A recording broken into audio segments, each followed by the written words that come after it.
আসসালামু আলাইকুম। খিচুড়ি ও বিরিয়ানি রান্নার অনেকগুলো রেসিপি অলরেডি আমি দিয়েছি, সেগুলো মিলিয়ন মিলিয়ন ভিউ হয়েছে। আপনারা খুব পছন্দ করেছেন। এখন সবাই ভাতের চালে চিকেন খিচুড়ি রান্নার রেসিপি চেয়েছেন, তাই আজকের রেসিপি ভাতের চালে চিকেন খিচুড়ি রান্না। আপনারা জানেন আমি সব রেসিপি খুব সহজভাবে দেখানোর চেষ্টা করি, এটিও সহজভাবে দেখাবো। সেই সাথে অনেকগুলো টিপস বলে দিব, যাতে নতুনরা সহজেই ট্রাই করতে পারেন। কথা না বাড়িয়ে চলুন রান্না শুরু করি। প্রথমে এখানে আমি ভাতের চাল নিয়েছি, 2 কাপ মিনিকেট চাল আছে এখানে। আপনারা যে কোনো ভাতের চাল দিয়ে রেসিপিটা করতে পারবেন, তবে বেশি মোটা চাল দিয়ে রেসিপিটা না করাই ভালো।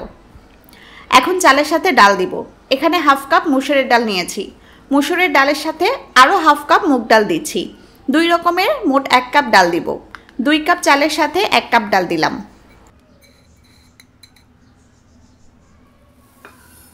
এবার পানি দিয়ে ভালোভাবে চাল ধুয়ে নিব। এরপর চাল ডাল 20 মিনিট ভিজিয়ে রাখবো, এতে রান্নার সময় এগুলো দ্রুত সেদ্ধ হবে। এরপর দেখুন এখানে আধা কেজি মুরগির মাংস নিয়েছি। পিসগুলো একটু ছোট করে কেটেছি, তবে আপনারা চাইলে পিসগুলো ছোট বড় করে কাটতে পারবেন, যার যেমন পছন্দ। এবার রান্না শুরু করছি।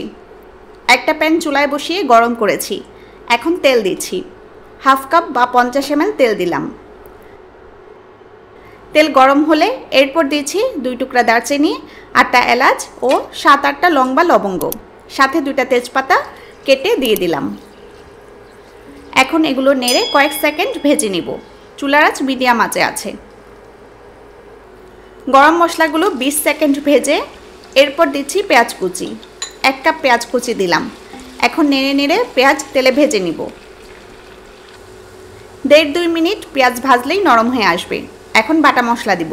দিচ্ছি 1 টেবিল চামচ রসুন বাটা, আর দিচ্ছি 1 চা চামচ আদা বাটা। নেড়ে বাটা মশলাগুলো 20-30 সেকেন্ড ভাজলেই কাঁচা গন্ধ চলে যাবে। এরপর গুঁড়ো মশলা দিব। দিচ্ছি 2 চা চামচ হলুদ গুঁড়া, 2 চা চামচ মরিচ গুঁড়া,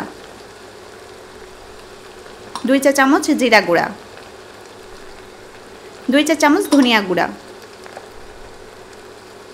আর দিচ্ছি 2 চা চামচ লবণ।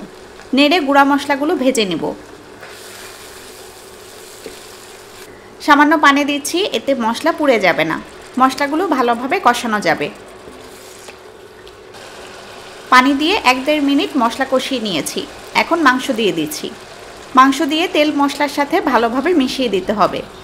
মিশিয়ে দেওয়া হয়ে গেলে ঢেকে রান্না করব। চুলার আঁচ মিডিয়ামে থাকবে।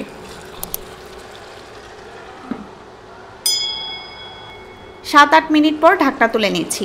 আমি এর মাঝে কয়েকবার নেড়ে দিয়েছিলাম। তেল মশলার সাথে এতক্ষণ মাংস ভালোভাবে কষিয়ে নিয়েছি। এখন পানি দিব। 1 কাপের মতো গরম পানি দিলাম, বেশি পানি দেওয়া যাবে না। পানি দিয়ে চুলার আঁচ মিডিয়াম থেকে হাই করে দিলাম।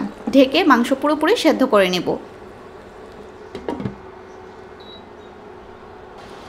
পানি দিয়ে 14-15 মিনিট রান্না করলেই হবে, মাংস সেদ্ধ হয়ে যাবে।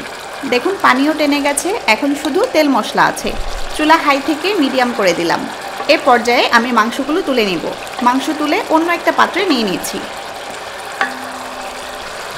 এখন যে তেল মশলা অবশিষ্ট আছে তাতে চাল ও ডাল দিয়ে দিচ্ছি। আপনারা জানেন চাল ও ডাল ভালোভাবে ধুয়ে 20 মিনিট ভিজিয়ে রেখেছিলাম। চাল ডালের সাথে 1 চা চামচ লবণ দিচ্ছি। এবার তেল মশলার সাথে সব কিছু ভালোভাবে মিশিয়ে দিচ্ছি।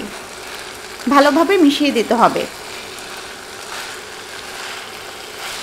কিছুক্ষণ পর দেখবেন চাল ডাল সব তেল মশলা শুষে নিয়েছে, তখন গরম পানি দিতে হবে। মোট 3 কাপ চাল ও ডালের জন্য পানি দিচ্ছি ডাবল, অর্থাৎ 6 কাপ পানি দিচ্ছি। 1.5 লিটারের মতো হবে। অবশ্যই ফুটন্ত গরম পানি দিতে হবে। পানিটা আগেই ফুটিয়ে নেবেন। এরপর 6 কাপ বা 1.5 লিটার পানি দিবেন। পানি দিয়ে হালকা নেড়ে দিচ্ছি। চুলার আঁচ এ পর্যায়ে মিডিয়াম থেকে কিছুটা বাড়িয়ে দিবেন। এখন ঢেকে দিয়ে রান্না করব। প্রায় 20 মিনিটের মতো রান্না করলাম। এর মাঝে একবারও নেড়ে দিইনি, বেশি নাড়াচাড়া করা যাবে না। 20 মিনিট পর ঢাকনা তুলে দিচ্ছি। দেখুন পানি প্রায় টেনে গেছে। পানি এখন চালের গায়ে গায়ে আছে। এখন রান্না করে রাখা মুরগির মাংস দিয়ে দিচ্ছি।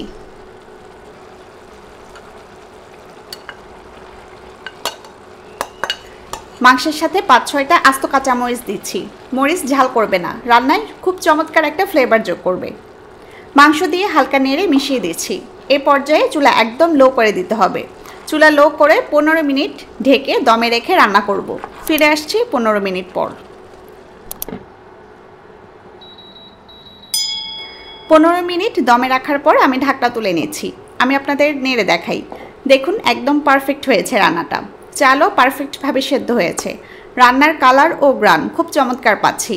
এভাবে আপনারা ভাতের চাল দিয়ে ভীষণ মজার চিকেন খিচুড়ি বাসায় রান্না করতে পারবেন। এরকম মজার মজার অসংখ্য রেসিপি আমার চ্যানেলে আছে, ঘুরে দেখার অনুরোধ রইল।